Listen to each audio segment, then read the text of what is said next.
Maybe a good luck charm because the sun's trying to poke through these clouds. In some areas, you'll get enough sun to at least get your numbers up into the mid-30s. Most areas, though, will likely stay cloudy. Tonight, in the 20s we go. Saturday, not too bad of a setup. A few flurries or drizzle early in the day. Otherwise, dry for light up Louisville. And as we head into Sunday, drizzle going to a mix. For the Wave Storm Tracker team, I'm Brian Good. The plumbers, pipe fitters, welders, and HVAC technicians of Local 502's commitment to excellence can be seen in our community every day. The KFC Yum Center, Ford Motor Company, and the Omni Hotel are just a few examples of the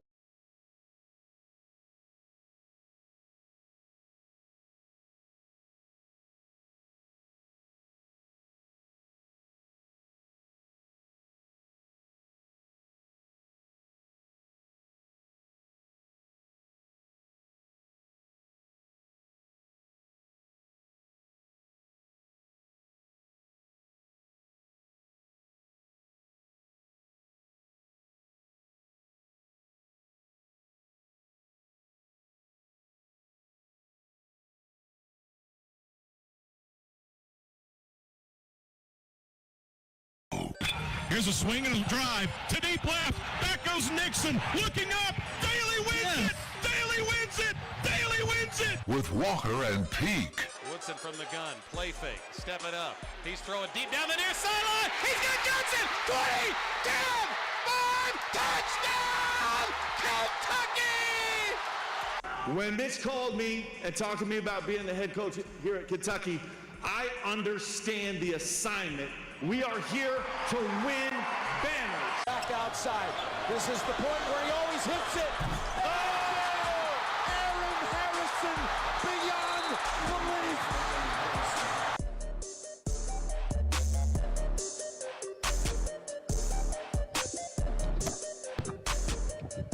belief. Welcome into Kentucky Roll Call. I'm Stephen Peak, joined in the car on the way to Nashville. This is going to be a very interesting show as we try to navigate our way down I-65 South. I'm in KS car. Producer Matt. You've escaped KS Bar. You fully escaped KS Bar. Well, sorry, you were cutting in and out there. Sorry, I said you fully escaped KS Bar, and now you're in KS Car. In KS car, got Jack Pilgrim. Jack's getting his predictions in before we hit the road.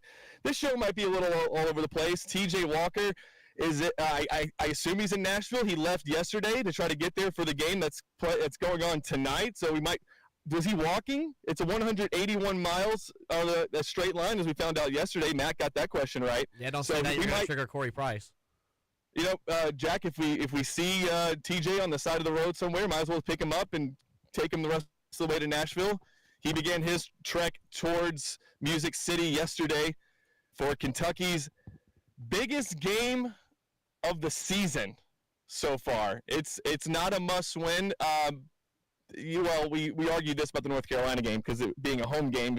You said this you got to win this one. They didn't. So I guess maybe it is a must-win. If we consider North Carolina a must-win, he lost that one. Jack, we'll get to Jack in a minute. I'm gonna let him finish his post. He's trying to juggle 6 things, and he'll be driving the car here. I was gonna say. So who is driving the car right now? Well, here's the thing about these new cars, Matt. You can pretty much just have your hands off the wheel. It'll just guide you. The lane assist will pretty much get you there, right? So you just put it in cruise control and you just let it go. No, Jack will have 2 hands on the wheel. I have the mic set up here, so when I want to toss it to Jack Pilgrim, he can give us some insight while he drives with 2 hands on the wheel and eyes looking straight ahead. Matt, we would do these podcasts on the way home from some games, and we'd set up a GoPro on the rearview mirror, and it would basically just be what Jack and I were going to do anyways, which was just talk about the game on the way down, which is usually me just rambling and hoping that when they would lose, at least, it would just be me rambling about all the things that went wrong and looking to Jack for answers. And people would get pretty upset that we were doing that in the car, and I guess they wanted us to just drive back in silence. But we will be safe on our way down to Nashville today. And TJ Walker might be joining us. I think he's already there, right, Matt? He's already in Nashville. Yeah, he is already there.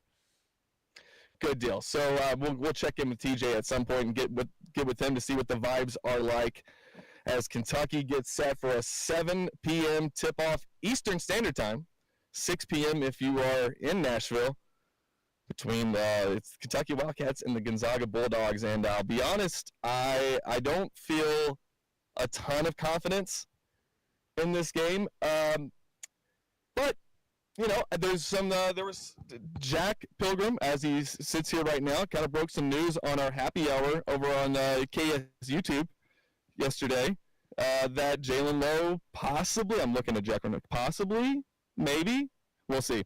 And then, you know, you at some point you think you get JQ back and maybe you can kind of get this thing back on track a little bit. But Kentucky coming in reeling. That was a tough loss on Tuesday. Here's the thing, Matt, I feel like we've done a coaching search since I've been at KSR, and that was easy. That was an easy one, even though it lasted a few days. It was a lot easier doing that. It being it being like after the basketball season. Man, I did not realize how hard it would be with a football coaching change happening in the middle of basketball season, and it happening in a week where Kentucky's playing North Carolina at 9:30 p.m. on Tuesday, and then we got to go down to Nashville to play Gonzaga. It's just been a whirlwind of a week, and trying to just catch my breath. Maybe this weekend. And because yesterday, I thought for most of the day yesterday was Wednesday. My brain just wasn't working, and I would look up and see Corey Price sitting in front of me, and I would say, "Oh, it's Thursday." It's right, because we're doing trivia with Corey Price. So it's been a wild week so far. Hopefully, and it's been a good week with the Will Stein hire. But I have a hard time compartmentalizing, like getting basketball out of my head, because Kentucky basketball means so much to the state. It's part of our culture, and we need them to be good. Kentucky coming in 5-3, Gonzaga 7-1. The only thing that's helped me out this week, basketball-wise, producer Matt, is the Cardinals taking their first loss. It's funny you say that. What a rough game it was. Was not a fun watch at all. But to your first point you made, this week has felt like it's lasted 20 years of my life. And I think the Louisville loss to Arkansas made it about 10 years longer than it should have been. And the thing you said about, I mean, we're just in a weird time right now where I think I made the joke to you guys the other day that after Kentucky's game against UNC, somebody that I knew who is a Louisville fan, so it was kind of like poking at UK, but the tweet made me laugh. It said, Mark Pope has these dudes excited about football in December. And, I mean, I laughed at it, I chuckled at it, but at the same time, it really made me sit back and think. I was like, dude, we are in weird times right now for Kentucky sports.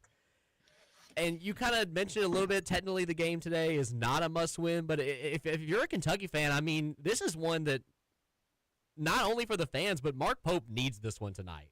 Bad. You need you need to get that weight off your shoulders. You need to get the monkey off your back. And if you could somehow pull out a win against a Gonzaga team who we saw get, I mean, absolutely busted by Michigan by, 40? So these dudes are beatable. They're really good, but they are beatable. It's not impossible. It can be done. This is one that I think that it should be more of a home game. Being in Nashville, obviously the travel for Kentucky fans is a lot easier than Gonzaga fans. I think it's going to be a lot closer than a lot of people think. I think it's going to be an exciting game, and I'm excited to watch it. I think the spread it was 3.5 last I looked. And I do think that in Gonzaga's defense of that, what was it, 40-point beatdown they got from Michigan, in their defense, you know, that's the end of a 3-game and 3-day stretch. Sometimes in those games, once a team gets a lead, you run out of gas eventually. Your legs can only go so long. Right. So Gonzaga's very good. I don't put a ton of stock into that, and also Michigan just might be the best team in the country. So I don't put a ton of stock into that. I do think that we'll get Gonzaga's best effort tonight. We seem to always do. In this series, Kentucky trails this series since they started a few years ago, 2-1. Gonzaga really blew Kentucky out in the 2022 edition of this series, and then Kentucky lost 2023-24. So it was about to be 3 in a row last season. If you remember, Kentucky got down by 18 points in the second half came all the way back, forced the game to overtime, and eventually got the win. It was a big-time win for Mark Pope. It was coming off the Clemson loss, and maybe you started to think that the Duke win was a fluke, and then Kentucky pulled off one of the best comebacks in school history. I would rather not get down by 18 again. The data collecting portions of these Kentucky basketball games are starting to annoy the hell out of me. Yes, it's great that you can battle back and get back into games when you get down by 17, 18 points. But, here's what I like to do, man. How about Kentucky gets up on somebody good by 18 to 20 points? That would be a nice change of pace. It has been done before, so let's see what can happen. I don't know, though, Matt. I look at the roster and the way that the way it currently sits, and I just don't know how this team could blow out anybody. Honestly, you're not going to do it by going 1 for 13 from 3. Kentucky's just going to have to make more shots tonight, and that's just the most obvious take that anybody could have. I think a 6-year-old could make that take, but that's where we're at right now, though. I mean, at some points you need to find when things start getting too difficult and when things just aren't meshing well. Sometimes you need to go back to your most simplified form of basketball, football, whatever sport it is. Sometimes it just needs sometimes it is just simple as you just need to hit shots. The thing about look at the UNC game. You go 10 consecutive minutes without scoring a field goal. You finish what the night was 1 for 13 from 3, and you only what did they end up losing by 4, 5? What was the 3? 3. You make one more 3-pointer, and that game's going to overtime. If you just make one more basket in that 10-minute stretch, that game is probably flipped in your favor. So I feel like Mark Pope, I know that's just a lazy take, but I think Mark Pope needs to get back to this team, simplify it to its just bare chemical breakdown, and say, hey, guys, just things aren't meshing well right now. We need to figure this out before we go into our intricate sets of offense, into our intricate sets of defense. This player can rotate here, rotate there. We just need to learn to play together. We need to learn how each other meshes together at the same time on the court. I mean, wasn't it last year when Arkansas was going through a slump, they were struggling, and Cal came out and was like, we're about to run rec league offense out there because these guys seem to not know what I'm talking about. Do you remember that? Yes. Sometimes in a high-level basketball, you need to do stuff like that. You need to get guys back into the fundamental of play, not so that they can, not for success, but so they can learn to play together. And I think it really as simple as that right now is these guys just – Mark Pope needs to figure out a way to get these guys to play together efficiently, and then you can start elevating the team from there. They need to trust each other. I don't feel like these guys trust their teammates. And that was pretty evident in the North Carolina game. There were several times when you could have made the extra pass or you could have kicked it out, and guys chose not to. And I'm not calling them selfish players necessarily. I'm saying that they play selfish because they feel like each person feels like they gotta go do it. But to your point, Matt, if you would have told me before the game that Kentucky would have shot 3 of 13 from 3 against North Carolina, I would have said, oh, well, then they lose by a lot, right? Well, if they'd have shot 3 of 13 against North Carolina, they would have won the game by 3 points. That's 23%. That's all that they needed to do. Instead, they shot, Matt, I'm not the best at math. We learned this yesterday. Yeah. But 1 of 13 from 3 is what? Like 8% I'm looking at? Yeah, 8%. I did do the math on Google. Thank you, Google. 8%. 8%. I mean, and Brandon Garrison's not even the guy you ever want taking the 3. I mean, really, that should have been 0 for 12. And I think, now I know Kentucky didn't make a 3 against Davidson in the NCAA tournament, but I don't know when the last time in the regular season they didn't make a 3. Now, they made one. Thank you, Brandon Garrison. But I did not think that was going to be an issue with Mark Pope at all. But it's just the way that the roster's panned out this year. They just don't have a ton of shooters. You have a bunch of okay shooters, and I'm not going to go through the numbers again today. I've been talking on all these shows, and I'm trying to remember like which one I said stuff on, But I know I went through it yesterday, the 3-point shooting against the teams who don't suck. And it's Colin Chandler and everybody else is bad. Everyone else is sub 30%. To answer your question a second ago, apparently it was a home loss to Richmond in November of 2020. They didn't make a single three-pointer. Oh, they didn't hit one in the Richmond game. Now, this is I just Googled it, and this is the AI overview, so maybe it's, it could be wrong, but that's the quick search I just did. Well, let's see that, and it's interesting that I typed in Richmond, Kentucky on Google. Guess what it gave me? It gave me the city of Richmond. I mean, what did I think was going to happen there? Matt, I talked about this briefly yesterday with Corey Price in the studio.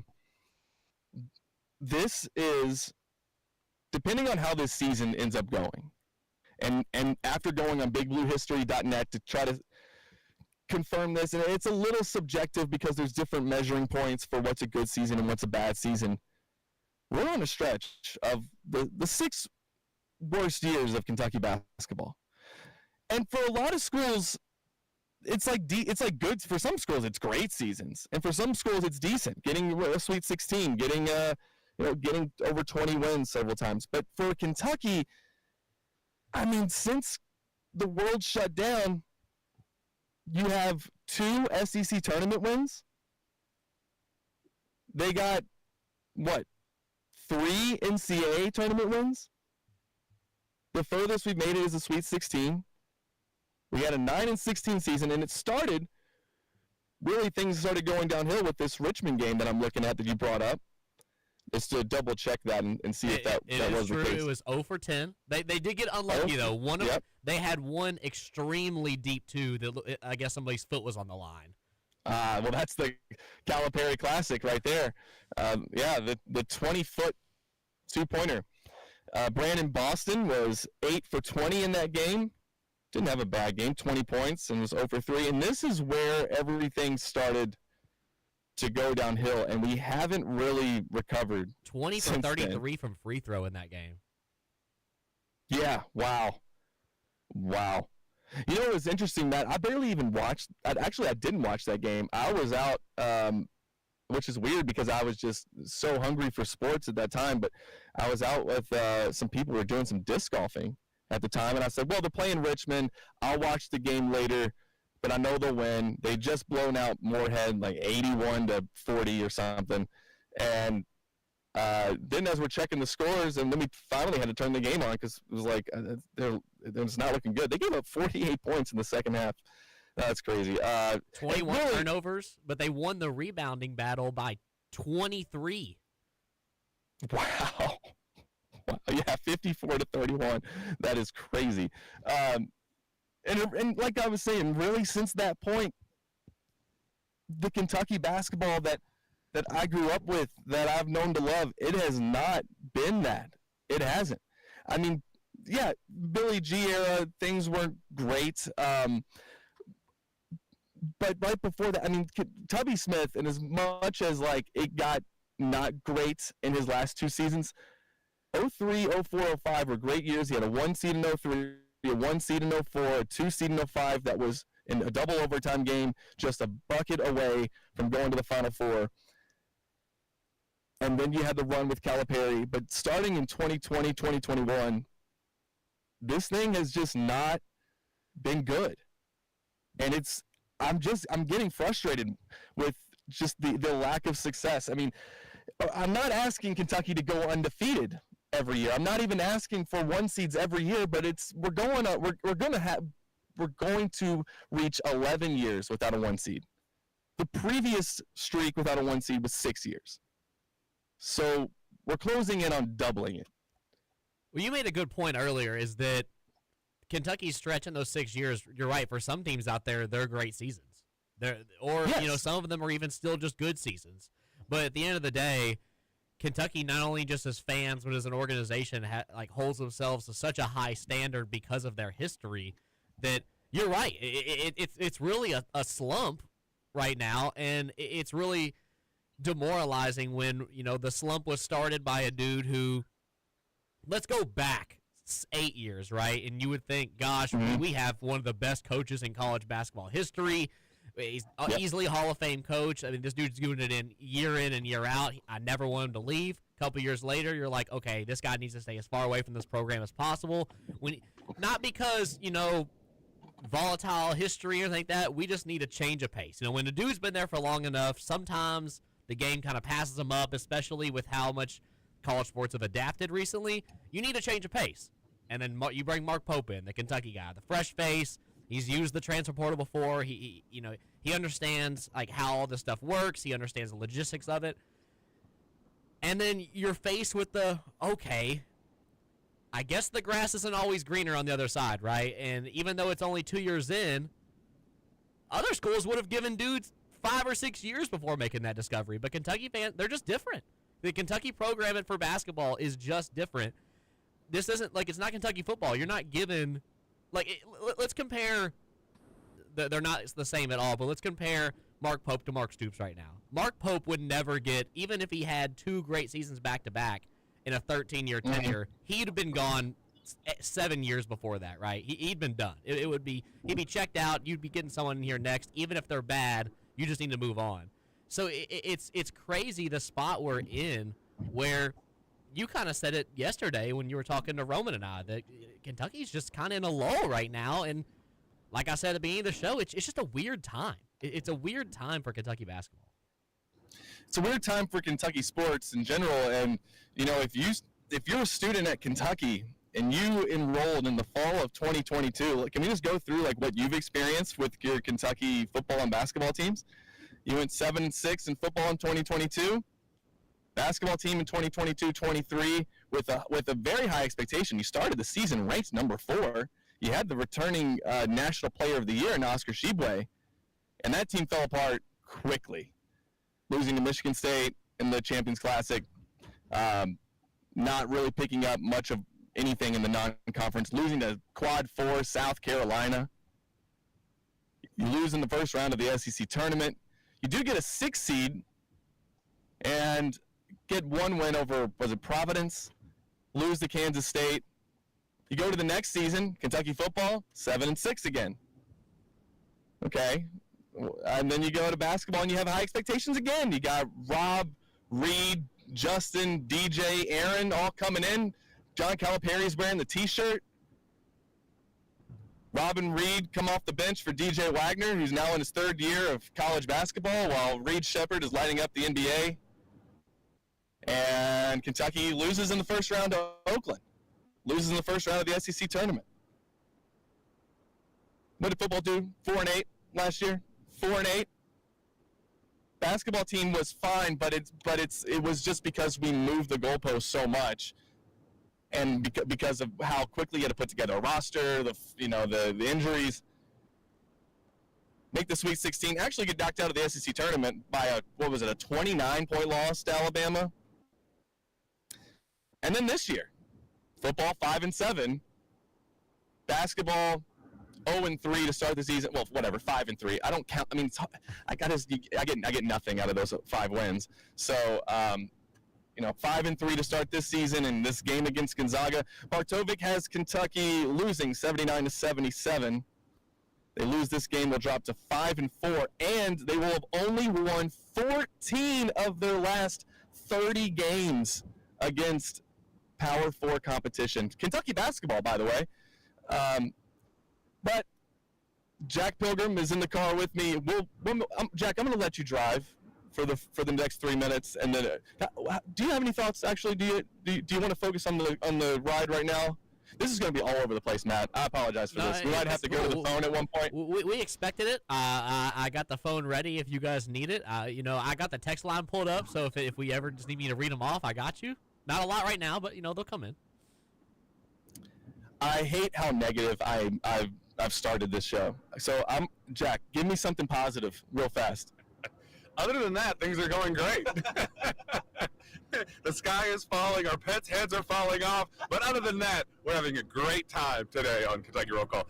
KS Car, we're moving. We're moving and grooving, baby. You're on the KS road trip. You'll read. KS road trip. Yeah. You'll read my prediction on KSR, and it's literally like all of the reasons why Kentucky should lose, and then it's like I don't really know why I'm picking a Kentucky win, but let's just go ahead and pick a Kentucky win because vibes. I don't know. No, I don't really. I am trying to be more positive. I had, Stephen, so many people reach out to me and say, hey, dude, are you good? Like, are you good? My dad called me on my way home from the Will Stein press conference and said, hey, like, I had coworkers at UPS, like, reaching out to me. I don't know if UPS is kind of a down place right now just to begin with in general after just the tragedy in Louisville and things like so. Like, they're already really, really just defeated and sad and doom and gloom in those buildings anyway.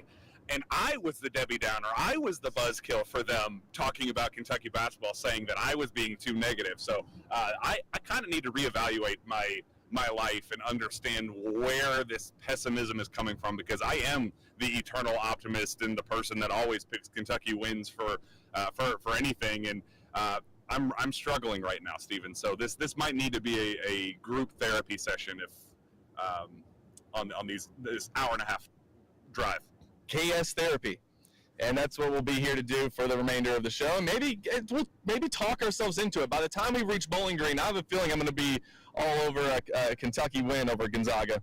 But things aren't great right now, but it can turn around. You win this game today, you get people back on board. After that, you play North Carolina Central, you got Indiana and St. John's. You win today, and really things can start to flip for this team. I will remind people, the 3 losses are to a really, really good Louisville team, a great Michigan State team, and a pretty good North Carolina team with a potential lottery pick in Caleb Wilson, who, by the way, you held to 5 of 19 from the field.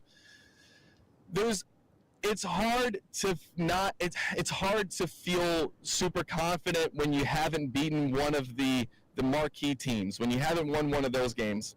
And so if you win today and you see the blueprint for how you can win those games, you can start to feel a little bit better about how this season can go. We have a lot more to talk about, possibly even talking to TJ Walker, who made it to Nashville last night, made the long journey all the way down to Nashville, Tennessee for tonight's game with the Gonzaga Bulldogs. We have a lot to talk about in Kentucky Roll Call. We'll be right back after this break. Can't stand to see your own reflection. So toss a penny and close your eyes and try to think of something to say. And don't waste your wishes on perfection. I am wearing a UK sweatshirt in honor of the new head coach, Will Stein. He's never been a head coach anywhere. Everybody's never been a head coach. Was Mark Stoops a head coach? I don't think he was. No, he wasn't. He was not. And it went pretty well overall. Depends on how you establish pretty well. I said overall. Spears on Sports. And Tony. Weekday mornings at 10, followed by the Hoosier Report with Matt Dennison at 11 on the Big X Sports Radio. Calling all young golfers. The PGA Junior League at Old Capitol Golf Club is the perfect way to learn the game, make new friends, and compete in a fun, team-based environment. Open to boys and girls of all skill levels, our PGA Junior League is coached by PGA professionals, helping kids build confidence on and off the course. Join the team and experience golf like never before. Sign up today at Old Capitol Golf Club and let's tee it up. Visit oldcapitalgolf.com to register now. When design is key to your landscape project, give Walnut Ridge Landscape and Design a call at 812-288-6691. Walnut Ridge has more experience than any landscape company in the area. Remember, Walnut Ridge Landscape and Design. When design is key to your project,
lot of optimism in New England. And yeah, it's been it was a tough couple of years. I'll be honest. I was losing my hope, my faith in football and all of humanity. I didn't know where to point to. It was just such a long drought from Super Bowl championships and just living atop the NFL world.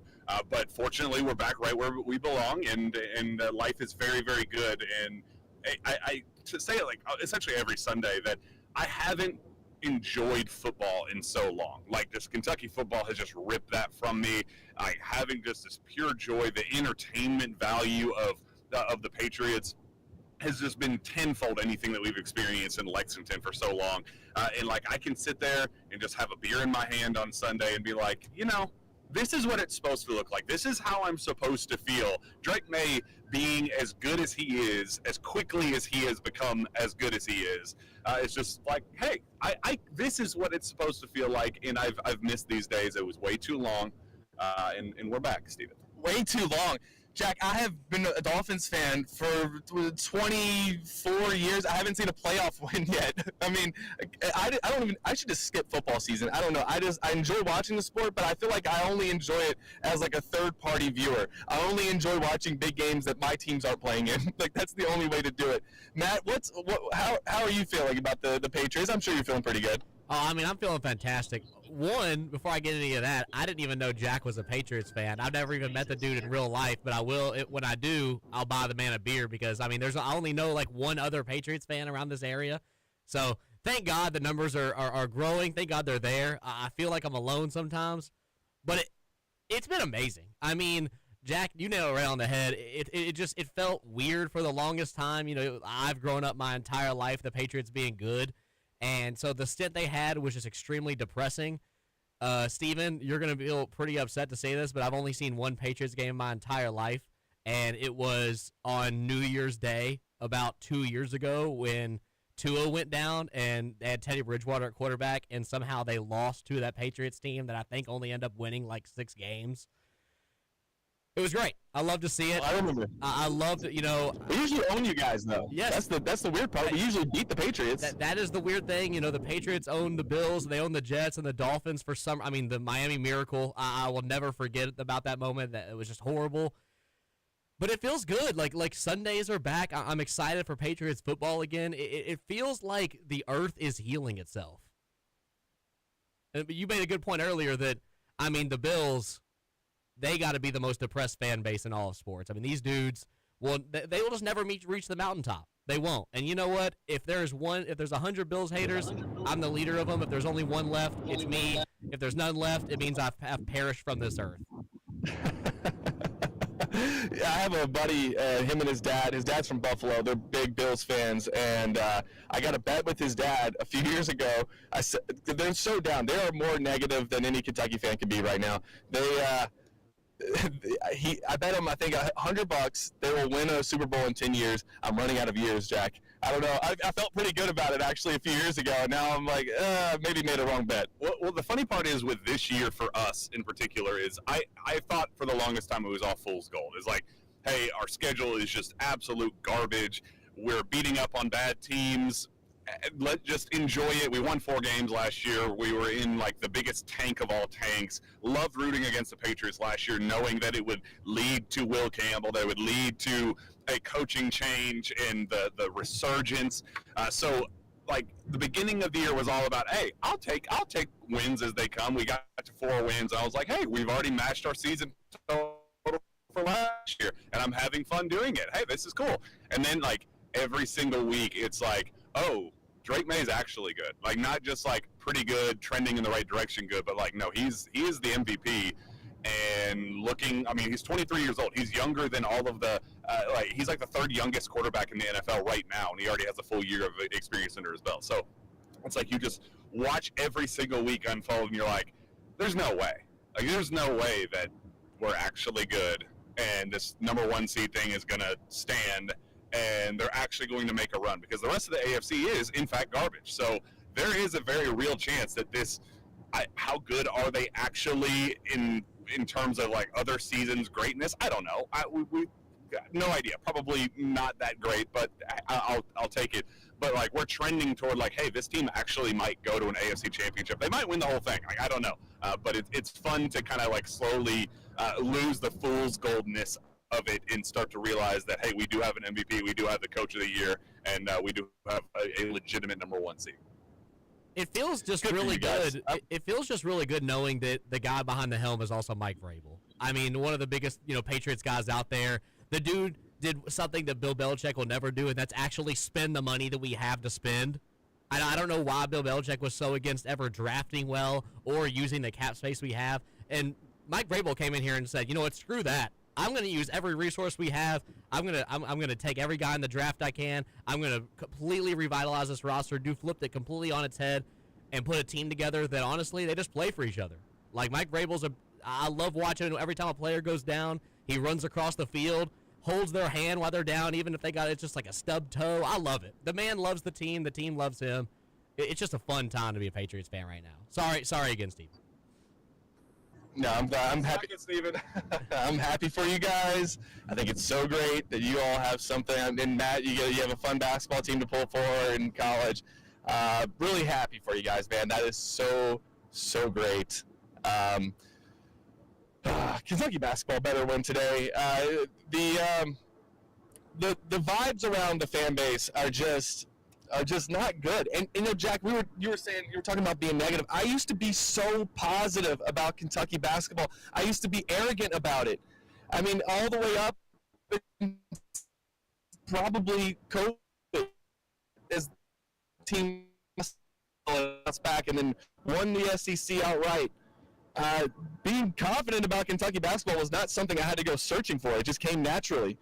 And now I'm like, all right, what are some positives? I got to look for some positives to feel better about this. And, Jack, you said something on Happy Hour yesterday. Can you just kind of talk a little bit about that, what your thoughts are about maybe getting some of these guys back with any injury updates? Yeah, so Jalen Lowe practice was a full go yesterday, full contact.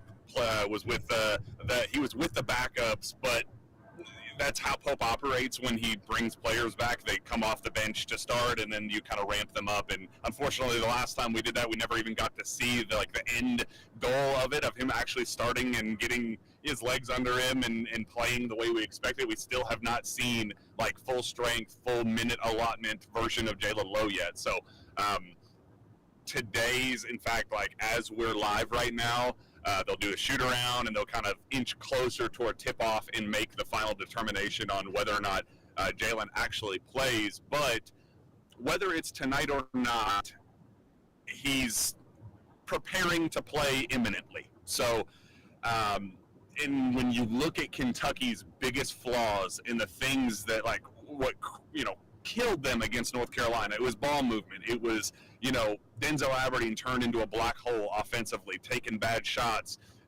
dribbling the air out of the ball without moving it, and off-ball movement as a result of that kind of slowed down. And you were missing the well-oiled machine that the potential is there for when Jalen Lowe does come back. So this team just needs playmaking. It needs pace. It needs to get Lou's, they've been so stagnant. They got to get moving and let everything else kind of fall into place. They have the pieces. They have all of the tools to still be the team that we thought they could be.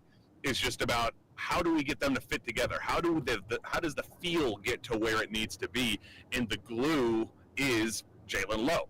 At least to get us to, because with the scary part of Lowe, the thing that does kind of make me not just be super Mr.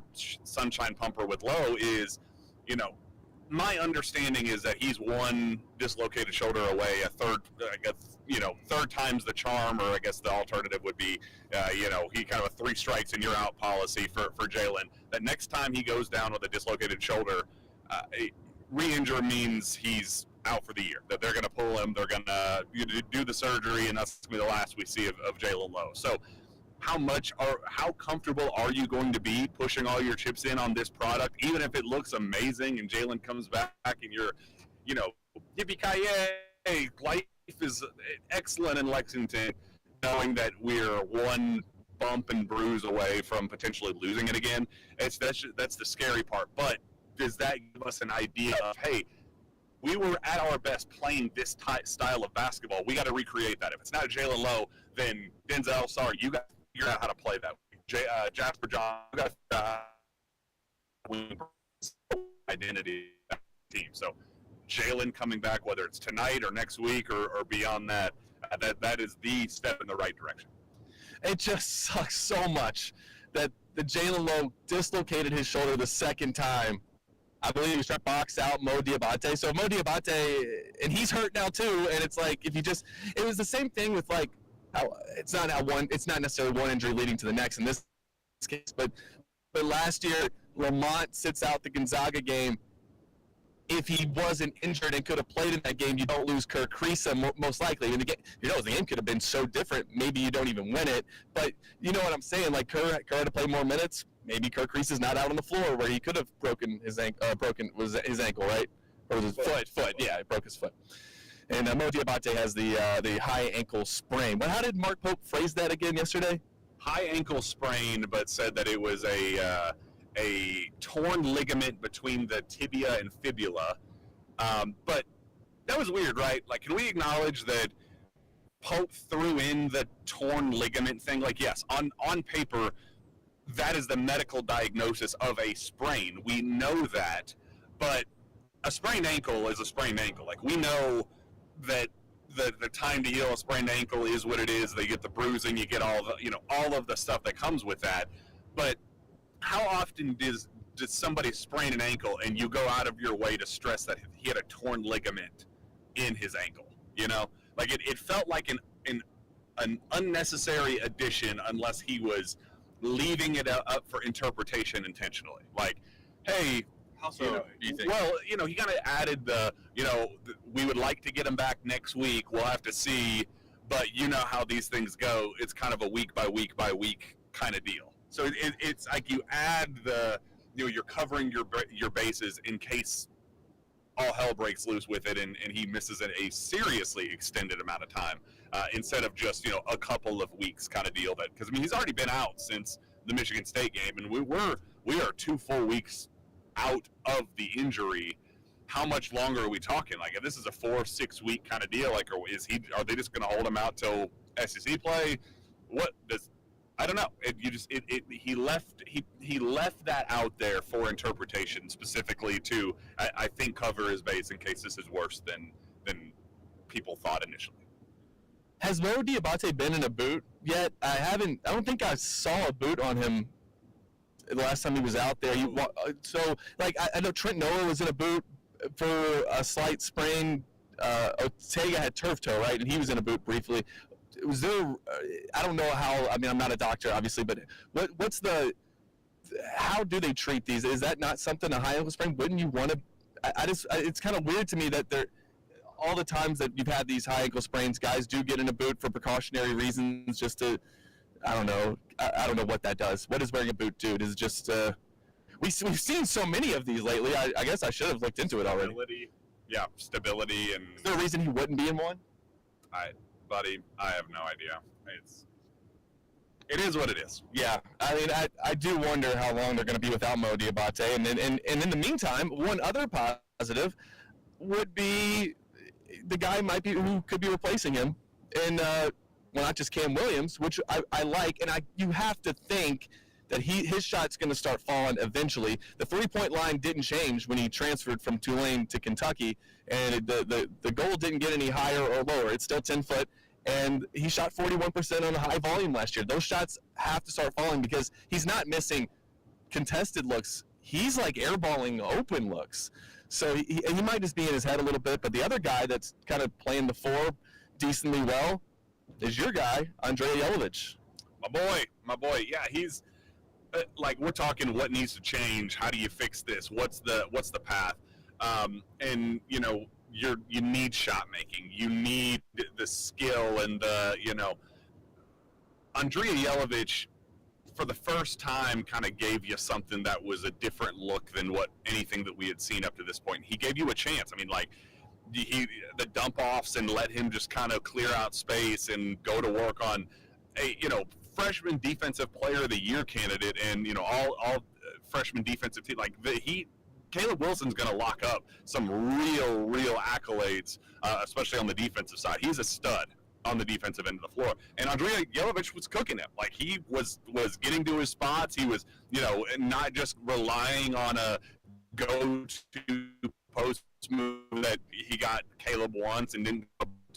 He went back to that same out, left shoulder jump hook, fake up and under, and got him going left. Like, Yelovich is showing some real poise and polish and kind of some like, oh, this guy's playing like a vet, even though he's played 8 games of college basketball in his entire life. So I think there's something to work on there, and that's not even counting the fact that he is a shot maker in his pure form. We just have not seen him make a single shot against a team that matters. So everything that he's been able to produce up to this point has just been, kind of just icing on the cake of what you kind of hope to get out of him at the end of the day. Very similar to Andrew Carr, very similar vibe to Andrew Carr when he wants to take a game over and score down low and use his kind of patience and just being a savvy vet mind. I think he's got a high basketball IQ. I think he's a very similar mold to Andrew Carr. But the difference is, I think at his best, Andrea Yelovich is a better shooter than Andrew Carr. We just haven't seen him make shots yet. So that's the vision for me, and I'm putting him next to Jaden Quaintance when he comes back, and I'm saying that's your new front court with Malachi being next man up, 6-man, complimentary big coming off the bench.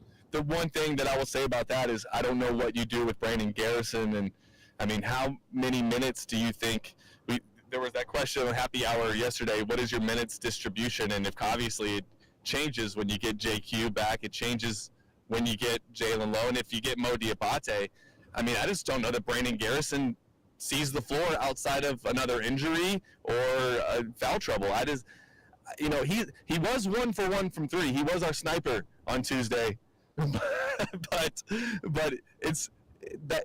There's got to be a limited role for him when you get JQ and if you get Mo back, because there's not that many minutes to go around. Sorry, I don't know what to tell you, BG. Like, I like the idea of BG. He means well, and I feel bad for him that the circumstances are what they are. But at the end of the day, you brought him in to be the insurance policy for Jaden Quaintance. Like, that's at the end of the day. He needs to understand, and fans need to understand, because I've seen kind of this turn on BG for the positive, where when he was playing way too much and really, really struggling and hurting the team and leading to losses, fans were saying, get off the floor. You don't need to be playing here anymore. Like, though we saw that. Then Pope actually does take him off the floor, plays 9 minutes against North Carolina, and then there's almost this like, well, I kind of feel bad for him kind of reaction to that. And it's like, well, you can't have it both ways. The guy's either good enough to contribute to winning basketball at Kentucky or he's not. And as of right now, what we've seen up to this point is not. So I'm sorry, he's getting paid an unbelievable amount of money, like much, much, much more than what Malachi Moreno is being paid. So, you know what? You're an expensive, hey, you're getting paid the premium that is like, hey, I'm paying you extra to sit the bench. Sorry, be a good teammate about it. Like, you can't play emotions, you can't play politics, you can't play into all of the other stuff that comes with winning college basketball games, or else Pope is cooked. Like, this season is absolutely cooked if he doesn't look at himself in the mirror and make hard decisions and say, guys, the guys that deserve to play are going to play, and the guys that don't deserve to play are going to sit on the bench. End of story. I don't care how much money you made. If you're making more than you deserve, then good on you. That's going to be the extra icing on the cake for you to be more comfortable sitting on the bench. And, hey, if you're making Malachi, making among the lowest salary on the team, probably, if you're doing the breakdown of it, he's getting the chance to prove his worth for his second contract coming back next season. Like, hey, you're getting paid X number of dollars right now. Prove to me that you're a $2 million guy next year. Okay, you're our starter.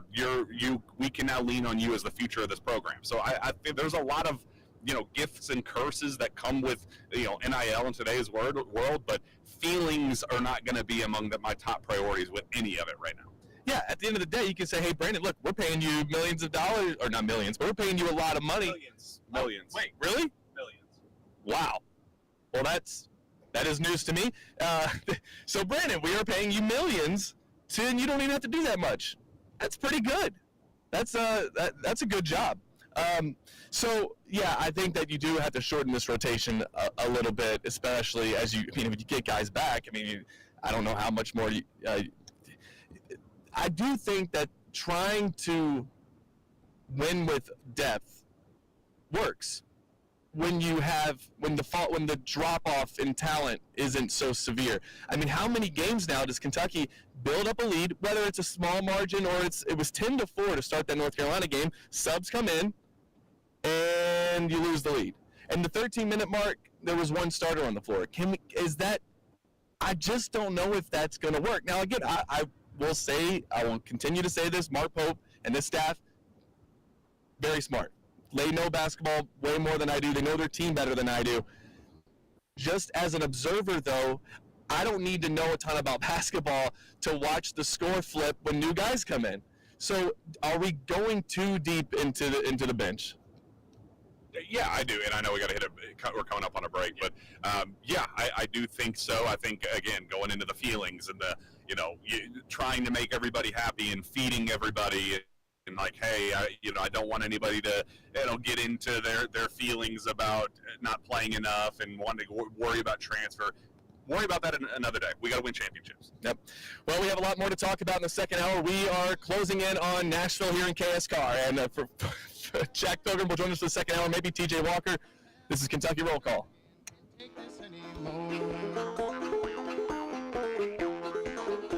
I feel just like a broken stone, drowning in the stream. This is Kentuckiana's only locally owned sports talk. The Big X, AM 1450 and 96.1 FM, WXVW Jeffersonville. Hey there, New Albany. This is Mayor Jeff Gahan. It's another year here in our River City,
we ain't doing yet. With Walker and Peak.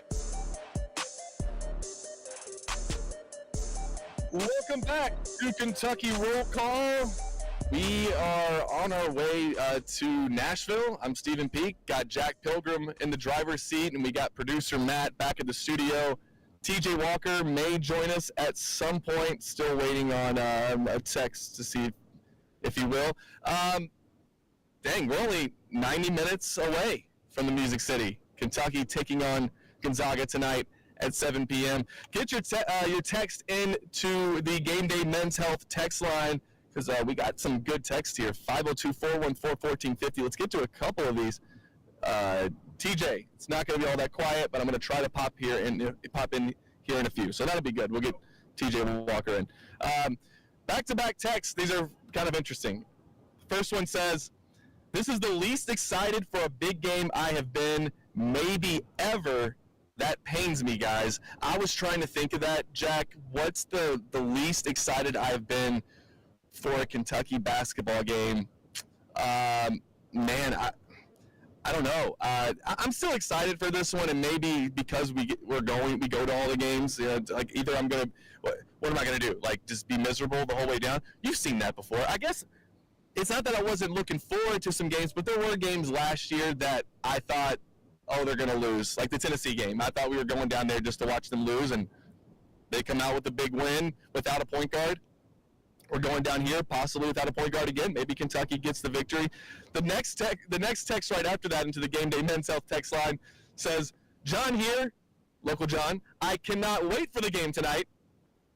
It is time for our basketball cats to shut some mouths up and show them who we are as a team. And as Cats fans, Lowe, I believe, will play. This will be a huge win. I completely stand behind Coach Pope and this team. If you have major doubts about this team, you will be eating your words starting tonight." I hope so. I'm not doubting Mark Pope as a coach or as a leader of this program. I'm doubting how far this team can go. I am kind of the doubts settled in after the Michigan State game of, well, maybe we're not as good as we thought we were. Maybe without Jalen Lowe, this thing just, like, you can't run the offense that you want to run. It feels like everything was predicated through him. Let's see, bottom line, fellas, you're paying $30-something mil ticket to, okay, $30 million to Stoops, then you go out and spend 22 on basically bad players. Your entire program stinks to high freaking hell. Well, we got Will Stein, and Will Stein might be bringing in some solid recruits. Did some KS board rumblings today that there could be a major splash being made. And what kind of momentum does that give you as a program? Where, like, I remember when Stoops first got here, and that first recruiting class, he had longer to work with to get to this point, and bring in some guys. Well, really, it was for that next season. I remember I think maybe got Jaleel Height. Remember him way back when? I think that was his first 4-star. But it was just like set the tone. Let's go get a guy or a dude to prove that, like, hey, the momentum is real. We're backing it up with substance instead of just talking to a microphone.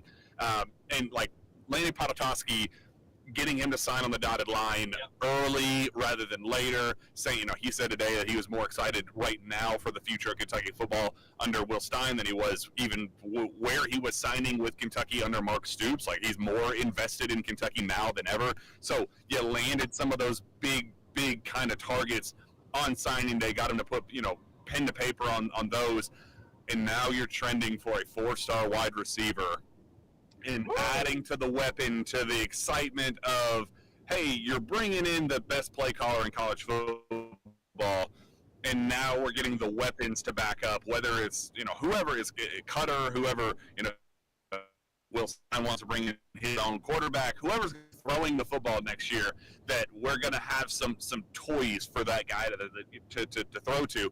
And we haven't gotten to the portal. I think portal is where Will Stein's going to absolutely feast, because he's going to have, that's like speed dating. It's short, like everybody's starting at the same starting line. Will Stein wasn't going to be able to just totally reset his entire high school recruiting class in 2 days. So today's being able to get, we'll see if it actually comes across the finish line, but being able to land him right before the portal kind of frenzy opens up here in January, it's going to be awesome if he can pull this off. Kenny Darby, he's a star wide receiver. Here's what I love, and you remember back in the Joker Phillips days, you'd land a 3-star wide receiver, and who'd we win him over? Oh, we beat out Tulane, which actually, Tulane or John Summerall might be a little different, but we beat out South Florida for this guy. Kentucky's looking to beat out Alabama, LSU, Mississippi State, and Tennessee. Those were the other 4 teams that were going after him, and Alabama, LSU pretty hard. And Will Stein hops in and says, you know what? I like Kenny Darby. Man, the offense under Will Stein could be a lot of fun. And that's going to be going out and being able to land good wide receivers again. Not that you got Wandell Robinson to transfer over. Kentucky had some good wide receivers, but it feels like offensive players are going to just be excited to play for this Will Stein offense, I guess this is a Joe Sloan offense, I guess. And I do wonder, and I asked Adam and Nick about this yesterday, like why is Will so adamant that he's not going to call his own plays? I had several people text me like, this worries me. I thought that Will was going to be the primary play caller. And basically what they said to me, Adam Luckett said, he's trying to do what Dillingham did at Arizona State, which is essentially micromanage the offense, but not let it consume him, since his job is so much more than that. Nick Roush responded, most people do this, but I get why people freak out. I mean, I trust that Will Stein, the offensive mind that he is going to have his hands in that offense as much as we need him to, and he's going to be kind of designing it. It's going to be his philosophy, and that's the biggest issue with Kentucky football was philosophical, right? It was just how the style we wanted to play. Was it necessarily play calls, like individual play calls? I mean, some of that maybe with Bush Hamden, but the offense really wasn't overpowering even with Liam Cohen as play caller. I mean, against Florida, they scored 2 offensive touchdowns, 1.5, and one took Wandell Robinson just breaking 6 tackles to do it. So it wasn't like, even with Liam Cohen, who's obviously pretty good at this, calling plays, it wasn't like the offense really opened up all that much. But with Will Stein's philosophy and how they want to play, how they want to put up points on the scoreboard, I trust that more than anything. I had a question for you guys about that as well. Sure. Because obviously I feel like not just Kentucky fans, but everybody across the country, when they saw that Kentucky hires Will Stein, the first thing you think of is like, okay, well, this offense is going to be completely reinvigorated. Will Stein's going to be at the helm. He's going to have his hands all over it. So when he announces that he's not going to be the play caller, it's going to be Joe Sloan. Did either of you guys have kind of like a step back moment, like, okay, man, this is kind of what we hired you for? Or, like, were you guys still fully 100% bought in, or did you guys have any questions about, like, where's this going? Because at least from what I was reading, whenever the Joe Sloan hire came out, is that some LSU fans were, like, extremely happy that, like, Kentucky bought him off of them. So would you feel more comfortable with Joe Sloan calling it, or are you thinking, like, okay, I still want Will Stein to be, like, a primary piece in this offense?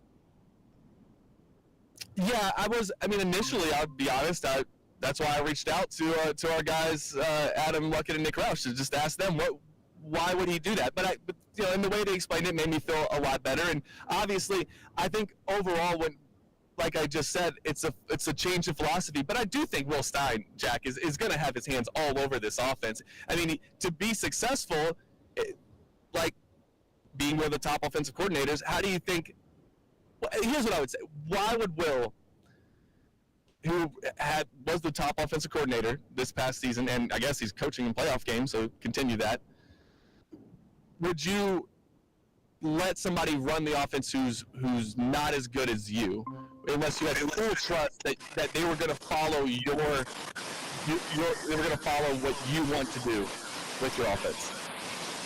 Yeah, and I think it's all just semantics. I think it's the point that Will was trying to make was hey, I'm not going to hyper focus and obsess over the play by play. It's my job to also have my hands on the defense. It's also my job to have my hands on the special teams and oversee all of it and make sure it's a well-oiled machine across the board. I can't be so caught up in reading from my play sheet that I am overlooking the other job responsibilities that I have on Saturday. So I think it's more coach speak than anything. I think this is going to be his offense. I think it's going to be his philosophy. It's going to be the scripted first drive of the game is going to be his, and every kind of step along the way. It might not be a perfect science necessarily with him calling every single play, but it's going to be his shots of, all right, go, pick a screen here, pick a 10-yard hitch. All right, go ball here. Like, I think he's in a vacuum still going to be, orchestrating the offense without being the one specifically reading from the play sheet to the quarterback's headset. Yeah, he's going to be focused on a lot of other things. I do notice T.J. Walker has joined us. He's at I recognize that as the Gaylord Opry Land. Go Big Blue. Go Big Blue. Yeah, I was not able to find anywhere quiet, unfortunately, but I'm coming live from the Gaylord Opry Hotel in Northeast Nashville, Tennessee, for tonight's Kentucky-Gonzaga battle on Broadway. Safe travels getting down here, Stephen Peak and Jack Pilgrim, and hello to you, producer Matt Childers. Hopefully it doesn't sound too terrible. I'm not going to be on here too terribly long, but excited for the game tonight. Cannot believe the line. I could not believe it came out at 3.5, and then it instantly jumped up. I think it got up to 6, and then rubber band back to about 4.5 or 5. I don't know where it's at right now. But were you all surprised by that line opening up at 3.5? I feel like Graham Ike alone should make it a 9.5-point spread or an 8.5-point spread. I've wondered what has Vegas seen out of Kentucky to give us these spreads. Kentucky opened at 8.5-point favorites against North Carolina. But you know what it could be, TJ? I heard on this a great podcast called Sources Say, Spencer Smith came on there and said that Kentucky is ranked, is it 359th in luck? Interesting stat, yeah. That is really interesting. Kentucky, one of the most unlucky teams in all of college basketball. I'm not even sure if that factors in injuries even. So I don't think it does. So I'm going to go ahead and say it, TJ. Kentucky's the most unlucky basketball team in all of college basketball right now. So maybe that explains it. Maybe we're really good, TJ. We just been unlucky. Yes, it's just been a bit of bad luck on Mo Diabate's three-point shooting this year. It just hasn't gone his way as the ball comes out sideways and goes upside down and spins around so unlucky to the rim. It is very unlucky. Is unlucky. But I love me a good narrative, and I like to think that the Kentucky luck goes in the right direction. Here's interesting enough. I haven't seen one Gonzaga fan, and not that you'd expect the trip from Seattle to Nashville that they would be flooded with them, but there are few better places in the world to spend Christmas time than the Gaylord Opry, and they're not paying me to say this or anything like that. I figured you'd see a Gonzaga fan or two, and I'm not hyperbole. This is no hyperbole. I've not seen a single one since we've been here. So that's interesting. A lot of blue, though. A lot of Cats fans, so it's going to be pretty much a home game for UK tonight. That always is. Kentucky fans are known for returning Nashville blue. TJ, you're well aware of that. How far have you ventured out since you've gotten there? I mean, have you seen? Have you been on Broadway? No, we have not left the hotel since we got here yesterday early afternoon. This is like a resort. I mean, it is a resort. I think it says this in the name, actually. So this is like the most family-friendly place that we've been, and it's all indoors, too, so you're able to dress appropriately. Although outdoors, this was incredible. It's just like made me appreciate the human species and what we can accomplish. But they have an exhibit here called ICE, and what they do is they find a bunch of illegal immigrants. And what an experiment! It is called ICE, which is probably an unfortunate name at the time. But what they did is they got 2 million pounds of ice, and they had these sculptors carved it into the Charlie Brown Peanuts gang, and it's just incredible. It's like 6 foot, 7 foot ice sculptures of Charlie Brown and Lucy, and it's all, you go in this room and it's 9 degrees, it's ginormous, you walk around for as long as you can. We made it about 20 or 30 minutes, and you see all these different designs, so that was cool. And then we're going to go tubing and ice skating here in a little bit. We already did the river walk, and the kids are loving it. So having a good time at the old Gaylord Opry, but I do miss my roll call friends. Jack, are the Cats going to find a way? Are they going to find a way to win? I think is what he was asking. I don't know if I broke up there or not, or Jack. Don't avoid the question, Jack. You did break up there. Radio, you came to the wrong place.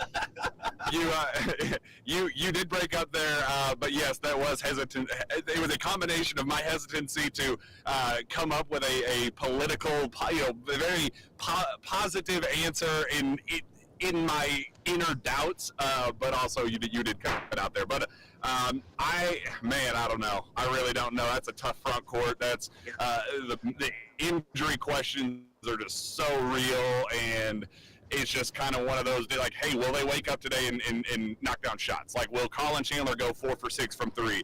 Can somebody, Cam Williams, one of those extra pieces, can Jasper Johnson find a couple of threes in them? Like, they just have to make shots. If they can't make shots, then no, they have no chance. But I do think that we're, after going total outlier on Tuesday against North Carolina, I think it's going to swing back, and there is some type of optimism there that they're going to be able to just at least average from 3. And if you're average from 3 for this team with actual real volume, not 13 attempts, I do think you have a fighting chance. I was looking for more of a Jack Jerry Tipton Pilgrim answer there, a little too positive for my liking, but no, well said. And then I think the Jalen Lowe stuff is interesting. I'm sure you've already talked about that, but where do things stand right now on Jalen Lowe and tonight? Yeah, I think that they're very cautious. They're very worried. Just knowing that, like, physically, yeah, his body is probably in position to play. He practiced yesterday. He looked good, full contact, everything you want to hear.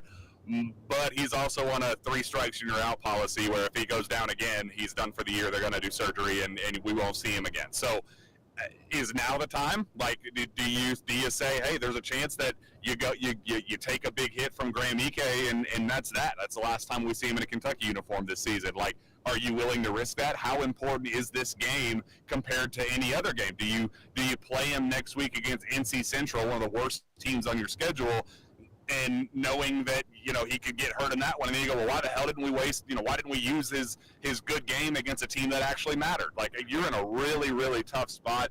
I would probably lean no that he goes tonight. Probably just slightly lean no, but I think shoot-around's going to happen here at 2 o'clock, and we'll know a little bit more as we inch closer to tip-off how close he is to actually playing. But it's kind of a coin flip, in my opinion.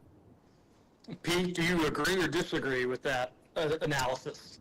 What I would say is if it's a 3 strikes and you're out policy that they're doing with Jalen Lowe, I know that you don't want to go 0-6 in the non-conference against the games that really count, but I would actually maybe save him for January and just start over. The season starts when the SEC play starts. You're 0-0.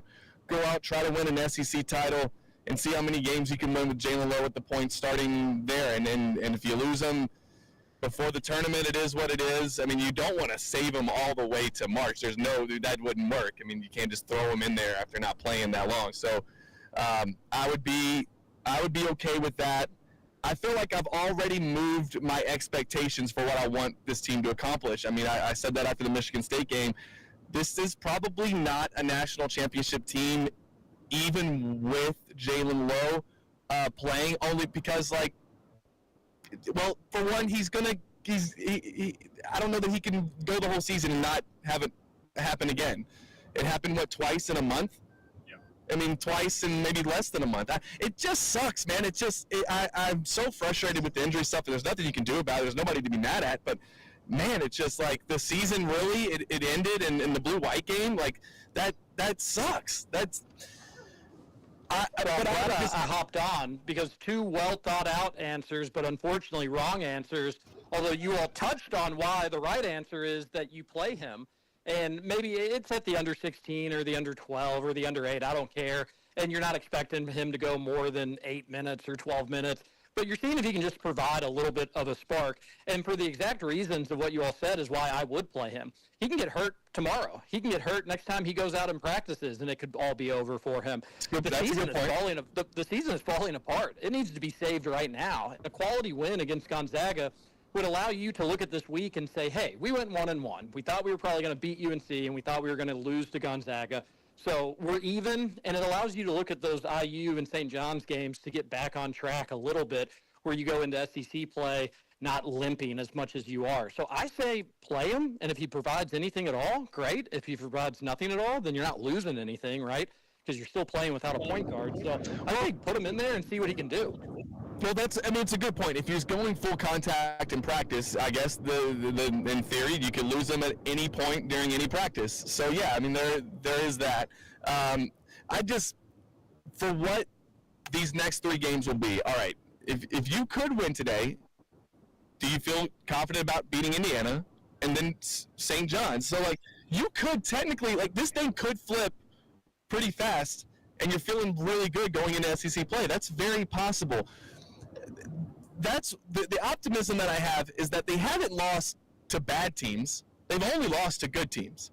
And in years past, when we struggled in November and December, you sprinkled in a bad loss in there, or a loss. I mean, I think North Carolina is probably the only one that's like, well, that wasn't good, because I didn't think North Carolina played particularly well. I don't think they're not. North Carolina's not a Final Four team either, and you had them at home.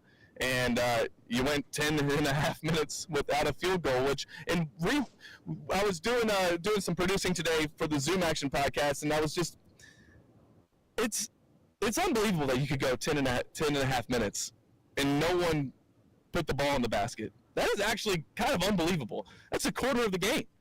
The 3 of us, or 4 of us on this call right now could score at some point in a 10 and a half minute stretch. And they weren't even really taking all that many outside shots during that run. It was just like they had no plan. It was just drive to the rim, really nowhere to go, nothing to do. It was one and done a lot of times as well. That was a really disappointing stretch. And, yeah, Peak, I agree pretty much with everything you said. I don't think UNC's good. They'll make the tournament. The ACC's terrible. They'll finish in the top 5 or top 4. But you had no business losing that game. You played horribly, and you still had every chance at the end to be able to win. And that's why I think if Lowe really can play, if they're being sincere about that, and I don't think Pope is playing, any sort of shenanigans or goofing off with injury reports or anything like that. But if he did practice and he can go, why not try it? And he could get injured and it could all be over, but it already kind of feels like it's trending in that direction. And I know it's December. It's probably a little hyperbolic. It's not the end of the world just yet. But you are running out of conference chances for quality wins, and this would be one of the more impressive ones you could get. I would say that probably Michigan State, the way that they're looking, obviously is really, really good. Louisville on the road, a true road game, would have been a really impressive win. But, yeah, this would be a big one. Gonzaga's really thought of. Yeah, they're 5th in KenPom right now. And if you want to look for another positive, I mean, Kentucky's, like, for example, Louisville's 13th in KenPom, and I've been raving about how good the Cardinals are, and it helps when you have somebody who's really exciting to watch, and Mikael Brown Jr., but Kentucky's 15th in KenPom. So, according to that, if you want to look into that data, there's still reason to believe that this Kentucky team can do something, and I'm not totally throwing away this season after starting out 0-3 against good teams, but my expectations have shifted to, like, what's your seed? Like, what seed do you think, playing this out the rest of the season, what's the best that we can hope for at this point? Realistic, well, obviously, if you could still win out and be a 1 seed, obviously. But realistic, they're not going to win out. Realistic, based on what we've seen, assuming they will get somewhat healthy and JQ will play, I think if they have a good SEC showing, they could still be a 3 seed. I think a 3 or 4 seed is still very much on the table. Obviously, you got to beat some good teams at some point. I heard an interesting take from Ben Roberts from the Lexington Herald Leader.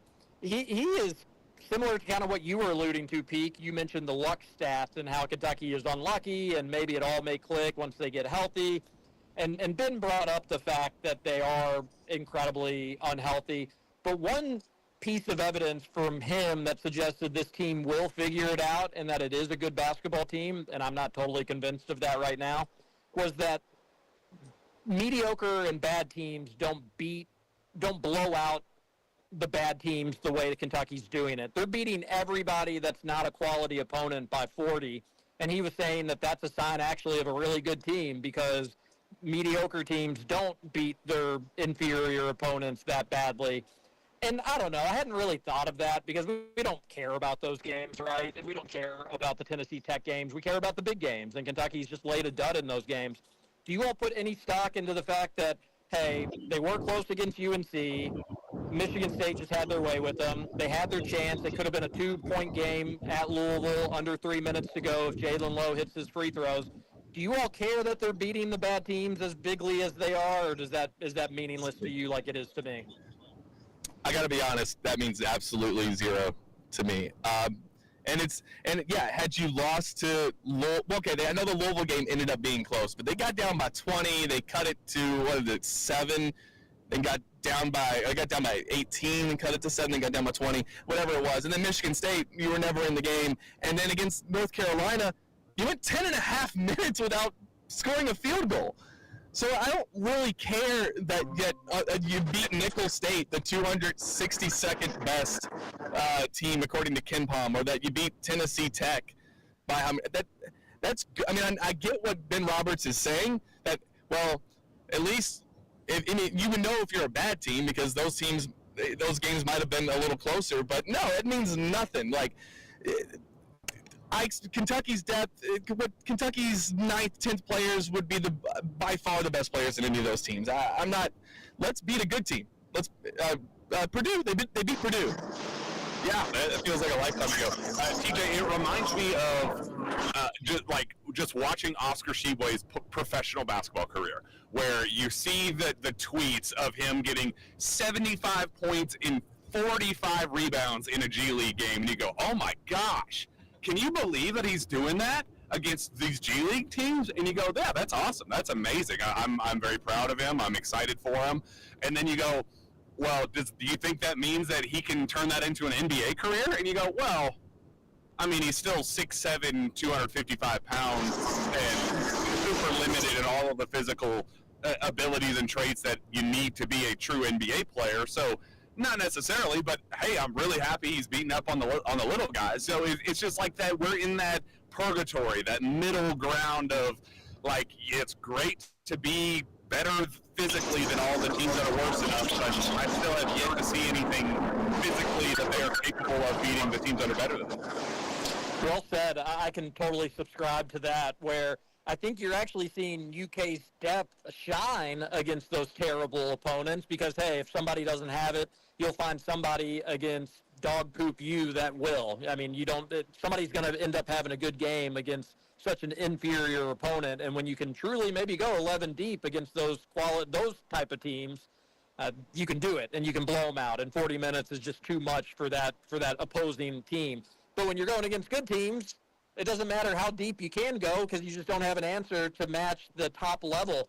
And that's going to be the story of this season, is that you just didn't have the NBA talent. And Jaden Quaintance obviously is an NBA talent, and there's going to be a couple guys that play in the league from this team, and Malachi Marino and Jasper Johnson. They have bright basketball futures probably in the NBA in some capacity at some point, whenever that is. I'm not 100% sure. But you saw that with Mikal Brown in Louisville against UK, unfortunately. He was just on a different level than Kentucky was. And Michigan State, I don't know if they have a ton of NBA talent, but Caleb Wilson was just unstoppable. He had a motor that Kentucky just couldn't match, unfortunately. And he would probably consider that not all that great of a game. So I am a little bit worried that we'll look back and just say, yeah, they could beat up on really bad teams because they were a good collective unit, but they didn't have the top-end talent to beat the best of the best. But I'll sign off because I know the audio quality isn't amazing, but I appreciate you letting me hop on. I appreciate you all doing this and talking Cats and getting ready for Gonzaga and UK. And if you see me down there tonight, say hello. I'm looking forward to seeing some roll call fans. But you all be safe getting down there, and hopefully I'll see you and go Cats. Awesome. Thanks, TJ. We'll come find you at some point, and hopefully we're partying in Nashville late tonight. We have one final segment here on Kentucky Roll Call. Jack Pilgrim, Stephen Peak, producer Matt. We'll be right back. Kentucky, Gonzaga, tonight at 7.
the best player on this team, the one guy who could be your lottery pick, who could be even, could be a top 10 pick, top 5 pick, hasn't played yet, and that is reason for optimism. You take the best player off of anybody's team, and the results will change. So what are we looking like for JQ, Jaden Quinton's? When do we expect him to be back? Is it going to happen before SEC play, or are we going to have to wait until then? Yeah, it's a great question, and I'm telling you as fact that those conversations, it's a moving target, and they are weighing all of the options and how the opponents stack up, and one of the main issues and big talking points from talking to people close to Jaden and knowing his situation very, very well, what happens when you throw him in against, say, St. John's, and it's an emotional game, high stakes, back and forth, we're trying to win this basketball game, we're in position to win this game. Well, then you kind of get caught up in the, are you more worried about making sure Jaden's minutes are where they need to be, or keeping him on a minute restriction? What if he's playing out of his mind, but he's hit his minute restriction, and then we can't play him anymore because that was a minute restriction we set for ourselves. So it's just kind of one of those, do you go throw him in against bum competition, against NC Central, against Bellarmine, something like that, let him get 25 and 15 in a feel-good game playing only 20 minutes to really get his feet wet? Or do you say, no, the first physical game that he's going to be ready to play basketball is December 20th against St. John's, for just talking hypotheticals here? Do you say that's the one win, lose, or draw, we're playing Jaden, and that's going to be the tune-up opportunity? That's what they're talking about right now, and I'm telling you, physically, he feels good enough to, he could have played on Tuesday against North Carolina. Now, he hasn't done any 5-on-5. He hasn't done any full contact stuff yet, but physically, he personally feels like he could go on a basketball floor and play right now. So it's just one of those, you're trying to weigh when he's truly ready, when you need him, when is it a desperate time for Jaden Quinton to make his debut. It's tough. It's a really, really tough situation for all parties involved. I don't envy Mark Pope for having to make that final call, but we're close. We heard from Mark Pope yesterday that he's playing 5-on-5 in going up against GAs and random scrubs from the Johnson Center that they picked up to just be a body. That's not playing full contact 5-on-5 against your teammates. So my understanding, he passed this test on Friday. He's fully cleared to slowly get up into full contact 5-on-5. He's rehab process and Mark the. It could save my mentals, Jack, if JQ comes out and it's just as dominant as we. Save my mentals. I mean, it's really good. You can start to, once you get one of these wins, we can start being confident again, because right now you're trying to, I keep thinking about, okay, they did beat Purdue pretty easily. Where do we get that team? How do we get that team back? Here's a question. How do we get that Jasper Johnson back? Jasper looked really good in that game. I went back and watched it just because I wanted to see, all right, what was different? Yeah, Purdue missed some shots, and maybe that's all it is. The other teams are missing shots, although North Carolina missed a lot of shots as well on Tuesday. Jasper, I didn't expect him to be a star this year, but I thought he would contribute a lot more than, what was it, 5 minutes that he played against North Carolina, and especially that game, because I thought he would be locked in because he grew up a Carolina fan, even though it's KY till I die, unless I'm going to go play basketball in Atlanta, or if I want to pull for North Carolina. Other than that, it's KY till I die, baby. And I'm getting like a little discouraged, because I didn't expect him to have a big role, as I said. I thought, though, he could be a guy who would come in, hit you a couple threes, and could sort of facilitate the offense a little bit. I know his primary role is not point guard, but I I expected just a little bit more. It's still very early. He is a freshman. But how do you evaluate what he's done? And do you think that eventually we'll start to see him grow into his role? So my understanding of Jasper's situation is that they have really put an emphasis on getting paint touches and trying to be a facilitator and driver and finisher at the rim first, knowing that he is a shot maker at his core. Like, you brought him in to be a microwave scorer, spark plug off the bench kind of guy. Lou Williams, like, we talked the same conversations we had about Rob Dillingham, kind of the same vibe, but they're really driving home the let's get you comfortable working at all three levels instead of just that first level of with the defense playing you as a shooter. Do good things as a, throwing lobs to Malachi and kind of unleash that version of his game subs and floaters and things like that. And he's talented. He has a lot of talent in that area of the floor. And so I appreciate that mindset. But you also can't get away from what makes Jasper Johnson a five-star recruit. Like, he is a microwave scorer who is capable of hitting 7 threes in a game and totally flipping a game on its head. Like, if you're going to bring in Jasper Johnson, don't play him 5 minutes and not let him take a three. You're like, you gotta let him cook, or else if you're not, why'd you pay him? Like, why? They did not, spoiler alert, they did not get a discount for Jasper Johnson. They paid a premium for Lexington's own 5-star Jasper Johnson. Why bring that kid in, try to steal him away just for optics, away from Alabama, away from North Carolina, if you don't have a vision for him to do what he did at the best, the highest level in high school? So, I am kind of frustrated with the Jasper situation. I do think that there's a role for him. I do think he's kind of being misused right now. It was more frustrating, especially knowing that you go 10 and a half freaking minutes against North Carolina, the team he almost went to, and didn't let him do what made him, why you pulled him away from North Carolina to begin with. So I am very frustrated. I hope that we get to see Jasper Johnson be Jasper Johnson at some point soon. That was really interesting to hear you say that you're disappointed in how he's being used. I don't disagree, but this is a guy that I thought, like you said, could go on a heater and pop 4 or 5 threes and a half. How many minutes did he play in the second half of that game? I wonder, because while you're going on that drought where you can't score, well, you got a guy over there that you did buy. I mean, you did pay for it to hit threes, hit shots. I mean, going into the season, honestly, when Mark Pope said, I hope you keep talking about the three-point shooting. I hope you keep talking about it all season. We're talking about it. We are talking about it. And, Jasper, there are some limitations. You can see that.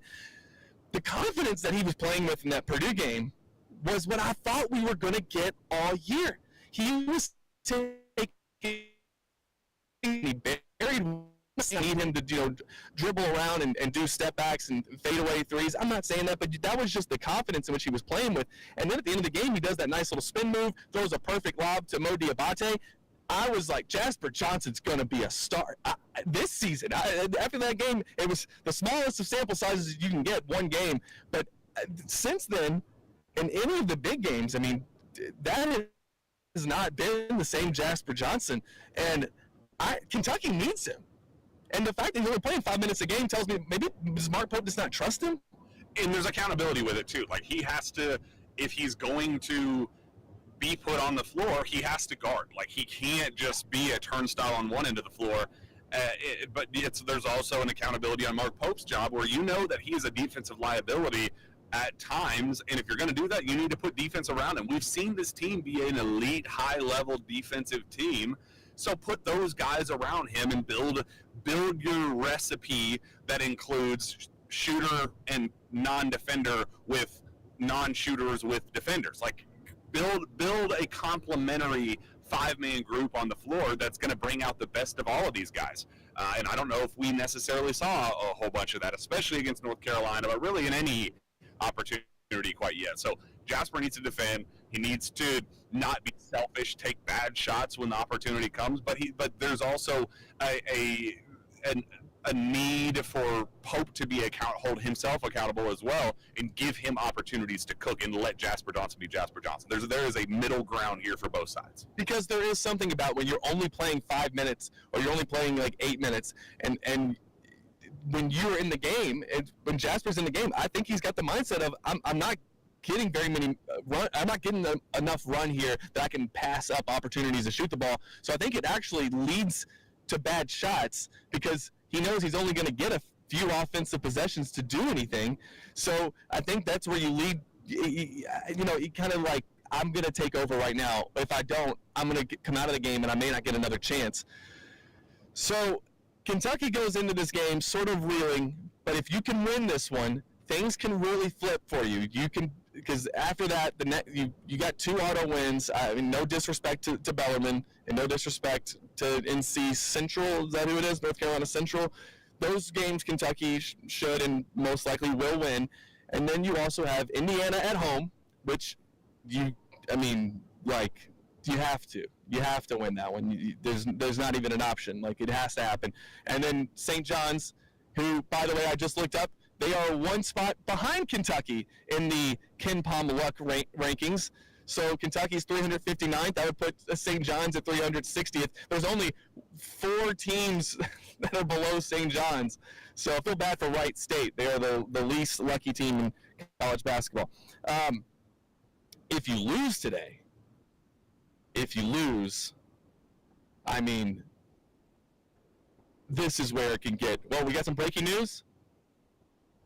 Got it. Wow. Kentucky gets 4-star wide receiver Kenny Darby.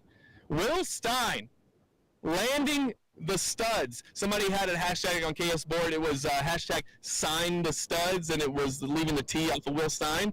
Sign the studs. Let's go. Are we a football school again? Let's reevaluate that at about 6 hours from now. Yeah, because as I was saying, if you lose tonight, this fan base, I told you so's, Jack, are getting on my nerves. We got a text here from on a text line 502-414-1450 on the Gameday Men's Health text line. Let's see if I can find it now that I'm talking about it. And it says, I don't care how bad it gets, I'm dying with Pope. Can't just keep firing coaches. In 2025, there is not a good coach that wants to leave their program to deal with Kentucky. Yeah, I don't think Mark Pope's in any danger of being fired this year. I mean, unless you had some just Billy Gillespie craziness that we find out about later. But I don't think with Mark Pope that's going to be an issue. But the I told you so's are getting louder. And at some point, I'm like, no, you didn't say that. No. It's like the people who claim they don't listen to Nickelback and people who claim they don't listen, or they don't eat McDonald's. I'm sorry, and they serve millions. You've done it too. I don't need that again tonight. I need them to win this game just to get those. Just come on, let's all get behind this. Let's get. We talked about this the fan base being split under Calipari, the Civil War, the article you wrote a couple years ago. We don't need another one of those. So let's win some basketball games. This would be a great night to do it and to take some momentum into the rest of this non-conference and go into the SEC with. If you can get to the SEC now with only 3 losses. I mean, that feels like a massive victory. If you can get there with only 4 losses, I might even just, if you offered me that today, I might just sign up. Yes, where do I sign? 2 losses, that puts you at 9 and help me out here, 9 and 4. I don't know, something like that. 10 and I just don't want to be 7 and 6. So yeah, 9 and 4. This game could totally flip how the fan base feels. Jack, we'll go ahead and get to some predictions. I know that right before the show started, you spent some time writing out all of the reasons why Kentucky would lose. But what did your prediction end up being? 81-79, Kentucky wins. Nice. All right. But why? Is there a reason to think that other than this? Just you're feeling good? Feeling like maybe Kentucky can overcome some stuff tonight and pull out the win?